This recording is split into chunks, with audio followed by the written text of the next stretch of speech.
आसी ने अपनी आंखें बंद की और थकावट की वजह से सीधे बिस्तर पर लेट गई। पूरे दिन की थकी हुई थी, इसलिए कब नींद आ गई उसे खुद भी पता नहीं चला। अगली सुबह जब उसकी आंखें खुली तो एकदम घबरा कर उठ बैठी। उसने अब भी शादी का जोड़ा पहना हुआ था। पूरी रात वो एक ही करवट में लेटी रही। खाना ना खाना तो उसकी आदत में था, लेकिन इतनी गहरी और लंबी नींद आना ये बात उसे खुद हैरान कर रही थी। उसने कमरे की तरफ देखा और धीरे से दरवाजे की ओर बढ़ी। दरवाजा खुला हुआ था। आसी सोचते सोचते बस उठने ही वाली थी कि तभी राज उसके कमरे में आ गया। राज को देखकर आसी डर गई। उसने घबराहट में अपने हाथ मसलने शुरू कर दिए। वह अभी भी कल ही की तरह थकी हुई बुझी हुई लग रही थी। उसने अपना सिर झुका लिया और अपनी नजरें जमीन पर जमा ली। राज ने अपने दोनों हाथ पीछे किए हुए थे। उसकी आवाज में नाराजगी साफ झलक रही थी। उसने कड़कते हुए कहा कि क्या तुम्हें यहाँ के नियम नहीं सिखाए गए? सब कुछ समझ रही थी ना, फिर भी डिनर के वक्त तुम सोती रही कैसे? आसी अब भी अपनी जगह पर खड़ी थी, जबकि राज उसकी ओर देख रहा था। उसने गंभीर लहजे में कहा, मैं तुमसे बात कर रहा हूँ। आसी ने कुछ नहीं कहा। उसने अपनी निगाहें झुकाए रखी। अब वो थोड़ी घबराने लगी थी। राज धीरे धीरे उसके और करीब आया।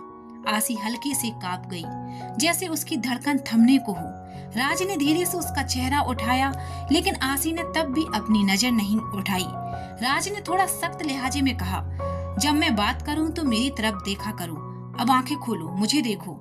आसी ने धीरे से अपनी पलकों को उठाया। जैसे ही उसने राज को देखा, वो पल भर को थमसी गई। क्या ये सच है?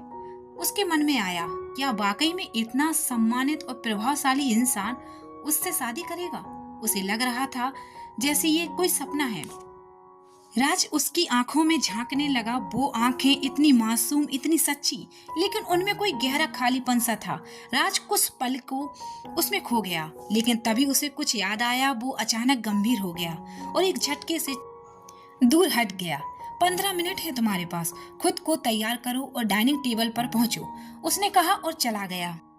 आसी वहीं ठिठकी रही। तभी जॉली कमरे में आया। मैम, मैंने आपको बुलाया था, लेकिन आप सो रही थी तो मुझे सर को बताना पड़ा। आसी चुप रही। जॉली बोला, अब जल्दी कीजिए, नीचे आपका इंतजार हो रहा है। जल्दी में आसी वॉशरूम की ओर भागी, लेकिन उसके हाथ कांप रहे थे। चोट से भरा उसका हाथ बार बार उलझ रहा था। बड़ी मेहनत से उसने खुद को तैयार किया। हल्का कुर्ता और जींस पहन ली, बालों को खुला रखा और सिर पर दुपट्टा डाल लिया। वो तय वक्त से 5 मिनट लेट थी, लेकिन अब जाना जरूरी था। राज अब भी उसका इंतजार कर रहा था, घड़ी की ओर देखता जा रहा था। जैसे ही उसने आसी को देखा, वो कुछ पल उसे देखता ही रह गया। सादे कपड़े, बिना मेकअप, लेकिन उस सादगी में भी गजब की खूबसूरती थी। आसी धीरे धीरे चलती हुई टेबल तक पहुंची। राज उठ खड़ा हुआ और फिर से उसका चेहरा ऊपर उठाया। अब क्या होने वाला है? आसी के मन में डर सा था। फिर राज ने जॉली को बुलाया और सख्ती से कहा, मैंने कहा था अलमीरा वाले कपड़े पहनाओ, फिर भी तुमने उसे उसकी मर्जी से पहनने दिया। जॉली ने माफी मांगी। राज ने उसे डांटते हुए कहा, अब दोबारा ऐसा मत करना। आसी अंदर से हिल गई। वो सोचने लगी, मेरी वजह से उसे डांट पड़ी।